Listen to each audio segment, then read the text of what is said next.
அனைவருக்கும் வணக்கம். Welcome to optimistic academy mathematics. Learn ahead, lead the world. நீங்கள் college லெவலில் மேத்தமெட்டிக்ஸ் படிச்சுக்கிட்டு இருக்கீங்களா?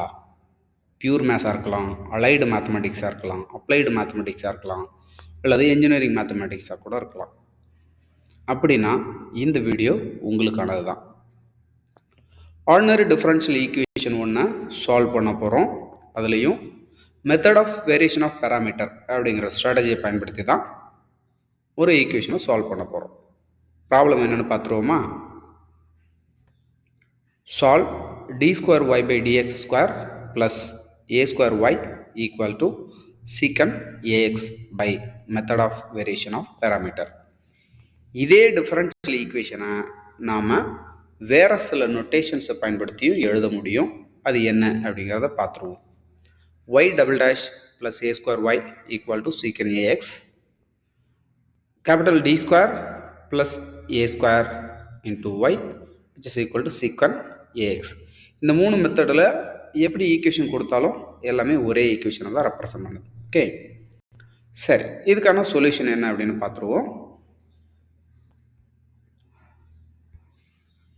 கொடுத்துருக்கிற ஈக்குவேஷன் எழுதியிருக்கேன். அதுலேயும் பர்டிகுலராக கேபிட்டல் டி அப்படிங்கிற நோட்டேஷனை பயன்படுத்தி நான் ஈக்குவேஷன் எழுதியிருக்கேன். எதுக்காக நான் இப்படி எழுதுறேன் அப்படின்னா, அடுத்ததான் நான் ஆக்சிலரி ஈக்குவேஷன் எழுதணும். ஆக்சிலரி ஈக்குவேஷன் அப்படிங்கிறது ஒன்றும் இல்லை, இங்கே ப்ராக்கெட்டுக்குள்ளே என்ன இருக்கோ அதை அப்படியே எழுதி ஜீரோக்கு ஈக்குவேட் பண்ணுவோம். ஒரு சின்ன சேஞ்ச், இந்த கேபிட்டல் டிக்கு பதிலாக ஸ்மால் எம் அப்படிங்கிற நோட்டேஷன் பயன்படுத்துவோம். So auxiliary equation equal to M square plus A square equal to 0. இந்த ஈக்குவேஷனை சால்வ் பண்ணி ரூட்ஸ் என்ன அப்படின்னு கண்டுபிடிக்கணும். m square equal to minus a square அப்படின்னு எழுத முடியும். So m equal to plus or minus square root of minus a square. இதிலிருந்து m equal to plus or minus ai அப்படின்னு எழுதுகிறோம். ஓகே, இந்த m எப்படி இருக்குது அப்படின்னு பார்த்தோம்னா ஒரு காம்ப்ளெக்ஸ் நம்பராக இருக்குது. ஆல்ஃபா ப்ளஸ் ஐ பீட்டா அப்படிங்கிற மாதிரி இருக்குது. இதையும் கம்பேர் பண்ணுங்கள். ஆல்ஃபா இருக்கிற இடத்துல 0 இருக்குது, பீட்டா இருக்கிற இடத்துல ஸ்மால் ஏ இருக்குது. அப்போது கிடச்சிருக்க ரூட் காம்ப்ளெக்ஸ் ரூட்டாக இருந்ததுன்னா காம்ப்ளிமெண்ட்ரி ஃபங்க்ஷன் எப்படி எழுதுவோம்? இப்போ ஒரு ஆல்ஃபா எக்ஸ் ப்ராக்கெட்டுக்குள்ளே A cos beta X plus B sine beta X அப்படின்னு எழுதுவோம். ஆல்ஃபாவுக்கு போல 0வும் பீட்டாவுக்கு போல ஏவும் ரீப்ளேஸ் பண்ணுவோம். இ பவர் 0 அப்படின்னா அதனோட வேல்யூ 1, அதனால் அதை எழுதி தேவையில்லை.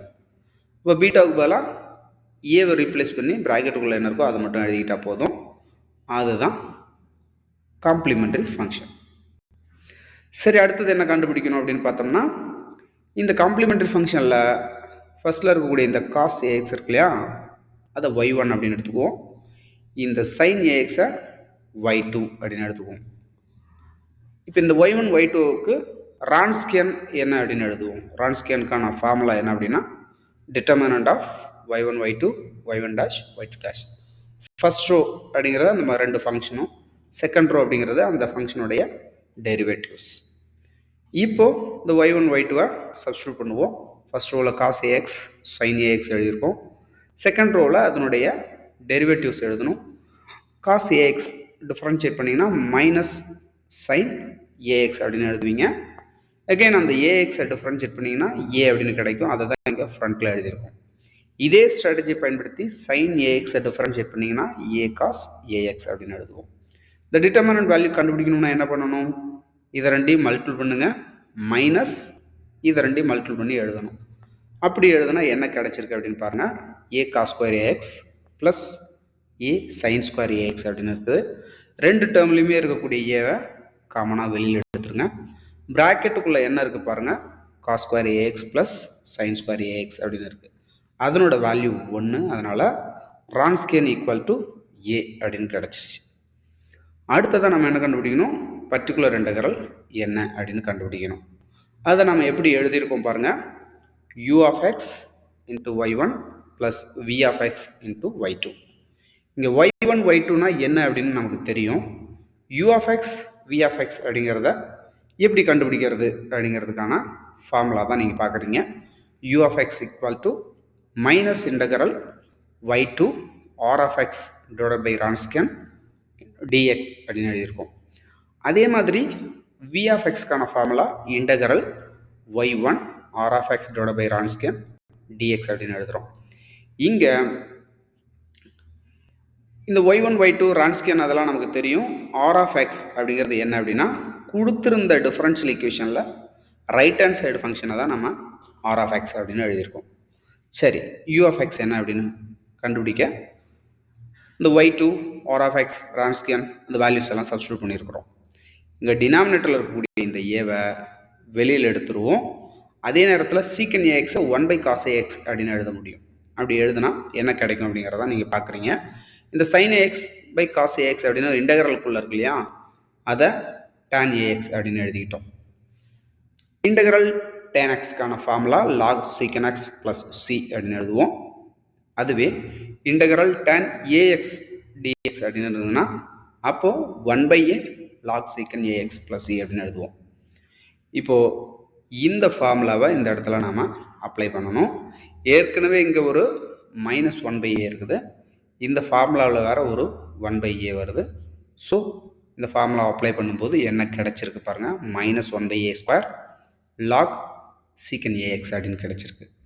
அடுத்ததாக v of x என்ன அப்படின்னு கண்டுபிடிக்கணும். v of xக்கான ஃபார்முலாவுக்கு உள்ளுக்கு தேவையான ஃபங்க்ஷன்ஸை சப்ஸ்டியூட் பண்ணியிருக்கிறோம். y1க்கு பதிலாக cos ax, right hand side ஃபங்க்ஷனுக்கு பதிலாக secant ax, ரான்ஸ்கேனுக்கு பதிலாக ஏவை சப்ஸ்டியூட் பண்ணியிருக்கிறோம். இங்கேயுமே இந்த ஏவை வெளியில் எடுத்துடலாம். அதே நேரத்தில் cos axும் secant axும் ஒன்றுக்கு ஒன்று இன்வெர்ஸ், அதாவது cos ax which is equal to 1/secant ax அப்படின்னு எழுதலாம். அப்போது 1/secant axும் secant axும் கேன்சல் ஆகிடும். அப்போ மீதி என்ன மட்டும் இருக்குது பாருங்கள், v of x is equal to 1/a integral dx அப்படின்னு இருக்குது. இன்டெகிரல் dxக்கு பதிலாக நம்ம என்ன எழுதுவோம், x அப்படின்னு எழுதுவோம். So v of x equal to x/a அப்படின்னு கிடச்சிருக்கு. uv ரெண்டுமே கண்டுபிடிச்சிட்டோம். அடுத்ததாக பர்டிகுலர் இன்டெகிரல் ஃபார்முலாவில் கொண்டு வந்து சப்ஸ்டியூட் பண்ணுங்க. ஜஸ்ட் சப்ஸ்டியூட் பண்ணியிருக்கிறோம். அடுத்ததாக சொல்யூஷன் என்ன எழுதுவோம், complimentary function plus particular integral அப்படின்னு எழுதுவோம். காம்ப்ளிமெண்ட்ரி ஃபங்க்ஷன் ஏற்கனவே கண்டுபிடிச்சிட்டோம். பர்டிகுலர் இன்டெகிரல் ஜஸ்ட் நவ் கண்டுபிடிச்சிருக்கோம். அதை ஜஸ்ட் சப்ஸ்டியூட் பண்ணியிருக்கிறோம். இதை இப்படியே ஃபைனல் ஆன்சர் எழுதினாலும் ஓகே, அல்லது இந்த மைனஸை இந்த லாக்கு உள்ளுக்கு கொண்டு வந்தீங்கன்னா secant ax பவரில் -1 போடுவீங்க. அப்போ அதை 1/secant axன்னு எழுதலாம். அதை cos ax அப்படின்னு லாக்குள்ளே எழுதலாம். அது ஒரு ஸ்ட்ராட்டஜி. நான் இன்னும் என்ன பண்ணியிருக்கேன்னா, இந்த cos ax இருக்குல்லையா, இங்கே ஃப்ரண்ட்டில் கூட கொண்டு வந்து எழுதிக்கலாம். அப்போ இப்படி எழுதலாம். இந்த 3 மெத்தடில் எப்படி நீங்கள் சொல்யூஷன் கொடுத்தாலும் எல்லாமே சேம் சொல்யூஷன் தான். அவ்வளோதான். இந்த ஈக்குவேஷனோட சொல்யூஷன் என்ன அப்படின்னு கண்டுபிடிச்சிட்டோம். உங்களோட ப்ராக்டிஸ்க்காக 2 ப்ராப்ளம் கொடுத்துருக்கேன் பாருங்கள். அது ஒன்றும் இல்லை, ஜஸ்ட் நான் நம்ம சால்வ் பண்ண அதே ஈக்குவேஷன் தான். ஏவுக்கு பதிலாக இங்கே 2 இருக்குது, இங்கே ஏவுக்கு பதிலாக 1 இருக்குது. அவ்வளோதான். இந்த ஈக்குவேஷனை சால்வ் பண்ணி ட்ரை பண்ணுங்கள், ப்ராக்டிஸ் பண்ணுங்கள். ஓகே, இந்த வீடியோ உங்களுக்கு யூஸ்ஃபுல்லாக இருக்கும் அப்படின்னு நான் நம்புகிறேன். இந்த வீடியோ யூஸ்ஃபுல்லாக இருந்ததுன்னா வீடியோக்கு ஒரு லைக்கை தட்டி விடுங்க, கமெண்ட் பண்ணுங்கள், ஃப்ரெண்ட்ஸுக்கு ஷேர் பண்ணுங்கள், நம்ம சேனலையும் சப்ஸ்கிரைப் பண்ணிக்கோங்க. Thank you, thanks for learning.